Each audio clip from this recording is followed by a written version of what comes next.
Hi guys, welcome back to my channel. আমি মাম্পি, তোমরা দেখছো MS। তো আই হোপ তোমরা সবাই ভালো আছো, আমিও খুবই ভালো আছি। তো নেক্সট একটা ব্লগ নিয়ে তোমাদের সাথে চলে আসলাম। দেখতে পাচ্ছ আমি আজকে মাছের একটা রেসিপি বানাচ্ছি, কী বলো তো, কাতলা সুন্দরী। তো তোমরা দেখতে থাকো। এদিকে দেখো পেঁয়াজ, কাঁচা লঙ্কা, রসুন বাটা, আদা সব একসাথে আমি মিক্সিতে গ্রাইন্ড করে নিয়েছি। তো দেখো, তো আমার গ্রাইন্ড করাও হয়ে গেল, এদিকে পেস্ট করা হয়ে গেছে। এদিকে মাছটা ভালো করে ধুয়ে নিয়েছি, তার মধ্যে একটু হলুদ আর একটু লঙ্কার গুঁড়ো, একটু নুন,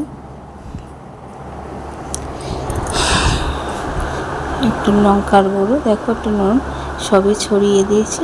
দিয়ে ভালো করে মাছটাকে ম্যারিনেট করতে হবে। তোমরাও সেরকমই ভাবে বাড়িতে ম্যারিনেট করবে, ঠিক আছে গাইস। তারপরে কড়ার মধ্যে তেল দেবে, দিলে তেলটাকে গরম হতে দেবে একটু সময়ের জন্য।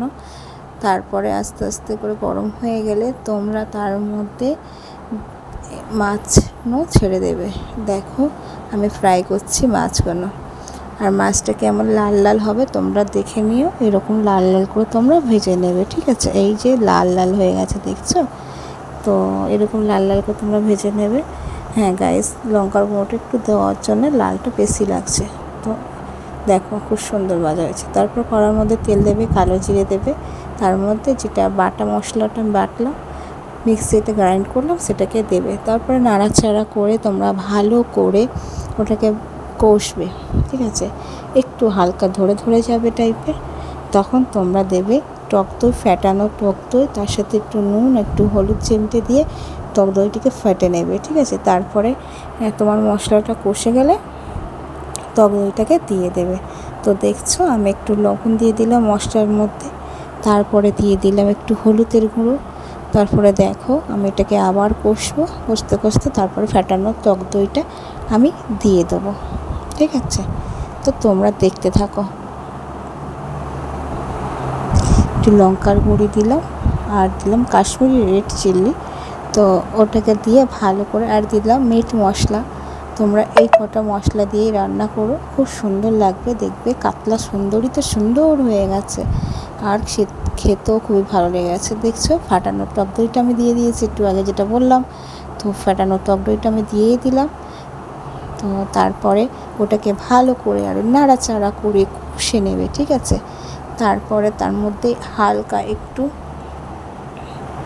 কষা হয়ে গেলে দেখতে পাচ্ছ, তার মধ্যে তোমরা একটু হালকা করে জল দিয়ে দেবে, দিয়ে ওটাকে আবার একটু কষবে। দেখবে তেলটা যখন ছেড়ে ছেড়ে দেবে, তখন দিয়ে দেবে পুরো জলটা, যেটুকু তোমাদের লাগবে, ঠিক আছে।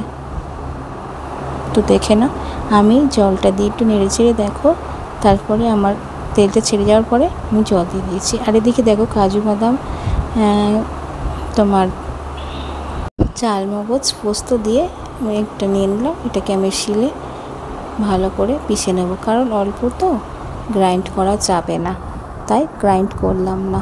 এটা আমি শিলের মধ্যে ভালো করে বেটে নেব। তোমরা চাইলে শিলেতে বেটে নেবে, ঠিক আছে। তারপরে এটাকে বাটা হয়ে গেলে, যখন তরকারি হয়ে আসবে, মাছটা দিয়ে দেওয়া হবে। তারপরে তোমরা এটাকে দিয়ে দেবে, ঠিক আছে। তারপর কিছুক্ষণ একটু ফুটিয়ে নামিয়ে নেবে। তো দেখছো আমি মাছগুলো দিয়ে দিলাম, আর ঝোলটা ফুটিয়ে ওঠার পরে, তো মাছগুলো ফুটাওয়ার পরে দেখো মশলাটা বাটলাম ওটা, সেটাও দিয়ে দিলাম। দিয়ে মাছটা কিছুক্ষণ 2 মিনিট মতন ফুটিয়ে নিয়ে তারপরে তুমি ওটাকে নামিয়ে নেবে। নামিয়ে নেওয়ার পরে তোমরা ওটার মধ্যে হালকা করে একটু ঘি ছড়িয়ে দেবে, তাহলে দেখবে একদম কাতলা সুন্দরী হয়ে গেছে। কীরকম লাগছে বন্ধুরা? এরকম রেসিপি ঘরে তোমরা ট্রাই করো। ফাইনাল লুকটা দেখে নাও বন্ধুরা। তো কাতলা মাছ সুন্দরী হয়ে গেছে, তো দেখে নাও, এটা ফাইনাল লুক। তোমরা এভাবে বাড়িতে ট্রাই করো, নিশ্চয়ই পারবে। আর কিছু যদি না বুঝতে পারো আমাকে কমেন্ট করে জানাবে, আমি আরও ভালো নেক্সট ভিডিওতে তোমাদের বলে দেবো। তারপরে আমি দুপুরবেলা বেরিয়ে পড়লাম ঘরের টাইলস কিনতে। তো চলো আমার সাথে তোমরা চলো এই টাইলসের দোকানে চলে এসেছি।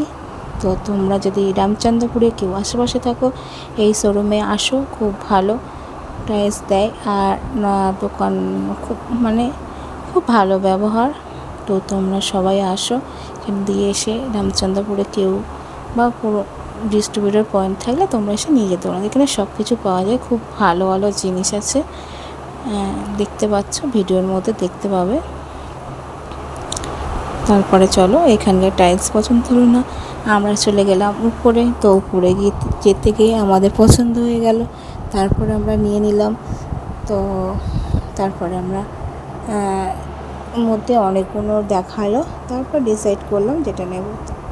তো তোমাদের দেখো কেমন লাগছে। তারপরে আমরা নিচে চলে যাচ্ছি, তো একটু ভিডিও করে নিলাম, তোমাদেরকে দেখাচ্ছি, ঠিক আছে।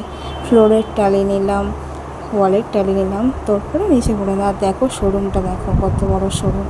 তো এত বড় শোরুম, মালের কোনো অসুবিধা নেই, তোমরা চলে আসতে পারো। রামচন্দ্রপুরে যারা আশেপাশে আছো, নরেন্দ্রপুরে যারা আশেপাশে আছো, তোমরা সেখান থেকে নিতে পারো। তো ভালো লাগলে লাইক, কমেন্ট, শেয়ার, সাবস্ক্রাইব করে দেবেন। টাটা।